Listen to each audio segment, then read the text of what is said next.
Hi, I'm Adam from Cool Media, and this is Retro Replay. This show is about analyzing a whole series of games, and I'm going to go in depth about my favorite series about the ninja. It is a series that ran for 20 years before coming to a quiet end. It is a series that had games with very inconsistent quality. Will analyzing this series ruin it for me? There is only one way to find out, so let's start at the beginning. This is Tenchu, Stealth Assassins, on the original PlayStation.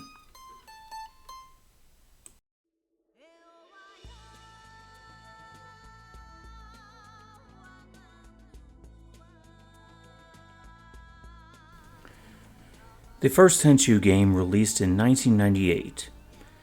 It was developed by Acquire and published by two different companies, Sony Music in Japan and Activision everywhere else. Yes, the very same problematic Activision that's now under the Microsoft umbrella. Before then, there were stealth games, most notably the Metal Gear games. And there were ninja action games, ranging from classics like Ninja Gaiden and Shinobi, to mostly forgotten trash like The Last Ninja and The Legend of Kage. However, the first Tenchu game was the first real attempt to meld the two and show that the life of a ninja went way beyond swinging a sword, eating pizza, or throwing CDs like Shuriken. Loading up this almost 30-year-old game did bring back a lot of nostalgia. But I learned very quickly that nostalgia is not enough for this old assassin. The first game features two playable characters, the stoic Rikimaru and the cocky Ayame. They are ninja in the service of the benevolent Lord Goda. They serve as feudal Japan's version of special forces, doing the spying and assassination tasks that samurai back then saw as beneath them, even dishonorable. This leads into the first significant problem with the first Tenchu. There is no real plot to speak of. Sure, there are the sporadic appearances of Onikage, a dark ninja serving the demon lord Meo, who would be the final boss, but the 10 missions do not connect in any real way. Those 10 missions are exactly the same for the two protagonists, with only dialogue differentiating them. Ugh, the dialogue. While Metal Gear Solid, which released the same year, gave stellar vocal performances like this. You won't be for long with the way you walk. What does that mean? Nothing. Tenchu gave us this. Lord Goda expects much of you. The enemy will be skillful and ruthless. Now I know the 90s were a time when amateurish vocal performances in video games were the rule rather than the exception. But this is bad even by those very low standards. Even if the director intended to have the campiness of old kung fu movie dubs from the 70s, the Dynasty Warriors games later did that far better. Now while the voices are terrible in not even the fun ways of Resident Evil, the rest of the audio package is exquisite. The game uses sound quite effectively. I can often hear foes off in the distance even when off screen. The soundtrack, which gives traditional oriental instrumentation a 90s pop sheen, is still a joy to hear even now. Even the opening cinematic gets that treatment. By the way, American audiences will have a different pre-title cutscene depending on whether they own the original or greatest hits release, and both look stellar with a classy black and white look of old Kurosawa movies or Trek to Yomi. It's a shame the in-game graphics don't hold up nearly as well as the opening CG. In fact, the in-game graphics hardly hold up now. Not that they were really that great to begin with. Fortunately, the lead characters still look pretty good with distinct appearances and smooth animation, especially for the evasive moves and stealth kills. Even a few of the side characters like Lord Goda and Onikage still look acceptable despite a few extra angles on their frames. The rest, though, are hardly passable. Enemies and innocents seem to use as few polygons as possible while still looking like something to target. Don't even get me started on the dogs. These issues even extend to most of the level bosses. Echigoya may be fatter than the usual shuriken fodder, but he's just as pointy as the drill head from Puppet Master. Animation for the potential targets can be hit or miss, with the innocent geishas looking particularly like robots with the way they walk. Blood effects look a little flat since 2D sprites were used for them, but seeing clusters of red circles spouting out from a guard's throat didn't bother me at all. Looking at them now, those effects have the low-budget, goofy charm of a 70s martial arts movie. The 10 levels and training course all look distinct from each other. That may be a weird thing to remark about, but wait until I get to the later entries in the franchise. The building architecture feels authentic to the period, but the natural levels, like the cave in Mission 3, feel too artificial with the way the passages twist and turn all over each other. Fortunately, I saw very little of the texture warping that plagued a lot of PS1 games, but there were points where graphic glitches allowed me to see through walls. I seriously doubt the ninja had Superman's X-ray vision. The worst part, however, is the limited draw distance.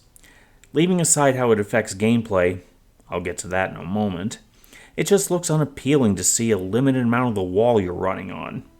It also makes it easy to get lost. I probably wouldn't have had to consult the map nearly as often if I could see more of what was ahead of me. But now it's time to discuss the gameplay. While I wanted to make allowances for the first Tenchu trying new things in a genre that was still in its infancy at the time, it really doesn't hold up anymore. Playing it again after almost 30 years was actually painful in ways I can't believe I glossed over in my teens. However, before I get to those problems, let's talk about the stuff the game does right. Your characters have a lot of tools at their disposal. There are 2 items neither Rikimaru nor Ayame can go without. Their melee weapon of choice and their grappling hooks. The melee weapons are always out and at the ready. Sheathing weapons won't come in until the sequels. Rikimaru is slower but deals more damage in combat. Ayame is the opposite. However, neither is more difficult to use than the other. The characters are very well balanced. Still, most players wouldn't get into open combat that often, as pulling off stealth kills is the ideal way to play the game. Stealth kills are as easy as hitting the attack button when right up on an unsuspecting enemy. Both characters have several unique stealth kills depending on their position when attacking.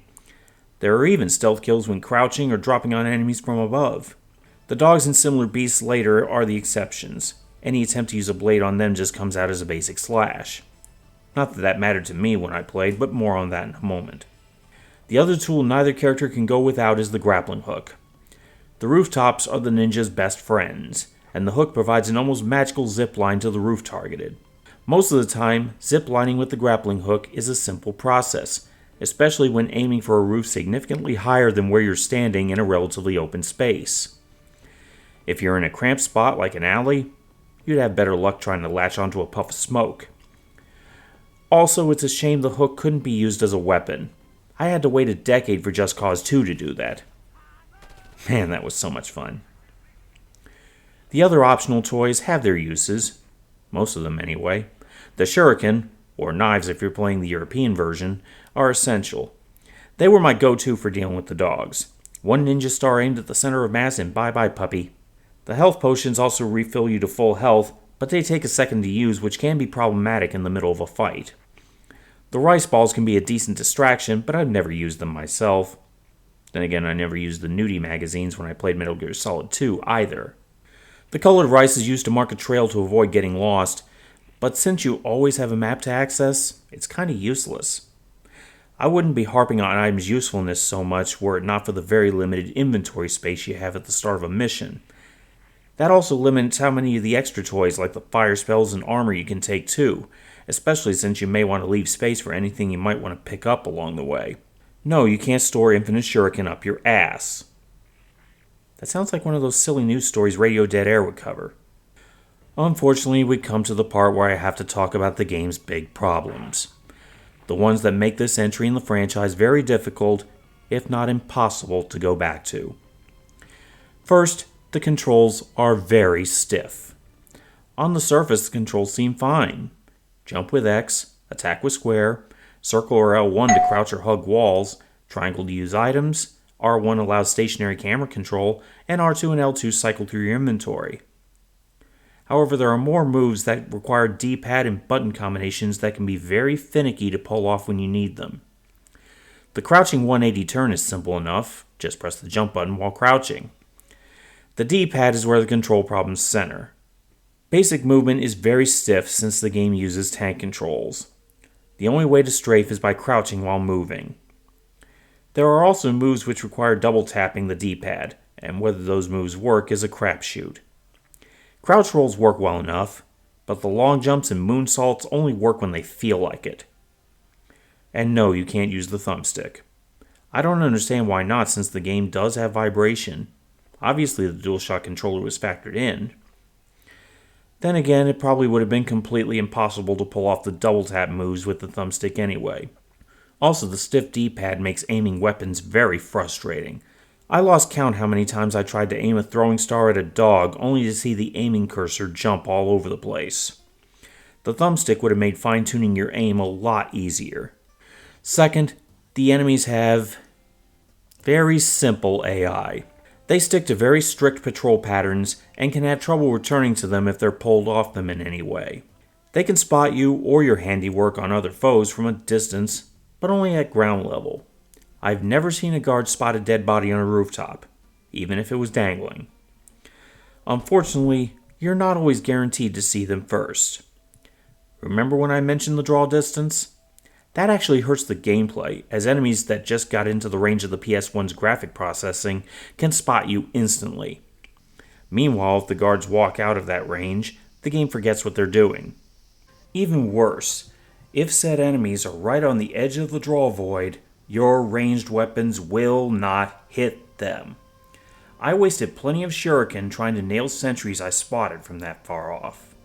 However, you must make stealth killing the grunts your modus operandi, because you do not want to fight them head on. Straight fights are the bane of your existence in this game. First, the movement controls make keeping enemies in your sights extremely difficult, especially if an attack misses and you have to turn around quickly. That'd be the time the moonsault would come in handy to reorient yourself and get out of the enemy's attack range. But like I said, you can't pull it off reliably. A lock-on mechanic would have worked wonders here like it did for the 3D Zelda games. Second, blocking is done by pressing down on the D-pad. Yes, down. Sure, pressing away from the enemy to block is common in fighting games, but it doesn't work here. If the enemy comes swinging from any direction besides directly in front of you, the block won't work. It also won't protect you from any projectiles. Worse, even if you do successfully block attacks, they will push you backwards. When you do, you'll likely get pinned to a wall, where your immediate foe gets supplanted in terms of trouble by a new opponent, the camera. Normally the camera stays locked behind the character with two exceptions, when you freeze to look around manually, or when you cling to a wall. The camera is fine in most cases, but outright betrays you if you get into a straight fight in an enclosed space. See, in most games, like the classic Tomb Raider series, when you get pinned to a wall, the camera will shift around to ensure you can still see what's going on. Here, though, the camera gets pushed into your character's head, preventing you from seeing what's going on, especially with the guy you're fighting right in your face. See, this is why I said you need to be stealthy when taking out the grunts. Those issues aren't much trouble when you're catching them from behind and slitting their throats. However, stealth is just not possible against the bosses. All bosses have to be fought straight. I even tried to chuck a shuriken at a boss I could see from a ways off to see if I could damage them before facing them. No such luck. Even worse, most of the boss fights are in enclosed spaces, and their AI is aggressive enough to force your back against the wall. All the problems I mentioned regarding combat are unavoidable against the bosses, and some levels give you two of them. The only levels with no boss fights are the training course and the second mission where you smuggle a message through a village. I cannot stress this enough. The straight fights are the worst aspect of this game, and they are unavoidable. While the boss fights in Metal Gear Solid or Soul Reaver are tense ordeals where precise attacks, tactical thinking, and use of the environment come together to create an engaging experience, in the first Tenchu, there are annoying and frustrating roadblocks that diametrically oppose what the game tries to do. Now you may be wondering, what about all those gadgets mentioned earlier? Surely a couple of them would make the fights less annoying. Not really, for three reasons. First, a number of them shift to the first-person aiming cursor to use them. While in that aiming mode, you can't move. I must remind you how squirrely the aiming tends to be when picking off unsuspecting foes normally. Imagine trying to do that with a guy rushing to shove a 3-foot katana down your throat. Second, most of the toys are ineffective. While you can't block projectiles with your melee weapons, the bosses do so easily, and even if you can get one of your toys to hit, they don't do much more damage than your sword. You're actually more at risk from them than they are. I've only ever gotten decent results with the grenades, but nailing someone with one is a crapshoot. Finally, the toys are hard to acquire and frustratingly easy to lose. While a few gadgets are available at the start of the game with stockpiles growing with each successful mission, the special toys have to be unlocked by getting the highest possible rank in each mission. Grandmaster rank can only be attained by stealth killing enough enemies, not hurting any innocents, and not getting spotted once. While I have gotten Grandmaster on a couple levels, I've gotten killed much more often. As a final kick in the groin, any items you have on you disappear when you retry, including the difficult to unlock special ones. Full disclosure, I was only able to try out all the toys by using cheat codes to unlock them. Tenchu Stealth Assassins was an interesting experiment when it released in 1998 in a relatively untapped genre. However, it absolutely does not hold up today. I acknowledge that many of the problems came from the game trying to do too much for the PS1 to handle. But there were also contradictions in the game's very design. The game demands stealth, but includes points where stealth is impossible. Swinging a sword is frustrating in a game where you're forced to swing it. Revisiting this game that was a cornerstone of my teenage years only tainted my memories. However, there is one big positive I can mention here. The follow-ups do get better. So this was the first part of my complete retrospective of the Tenchu series. Part 2 will tackle the largely missed PS1 sequel that was one of my favorite games ever for the longest time. Is it still? We'll see. Anyway, like what I'm doing?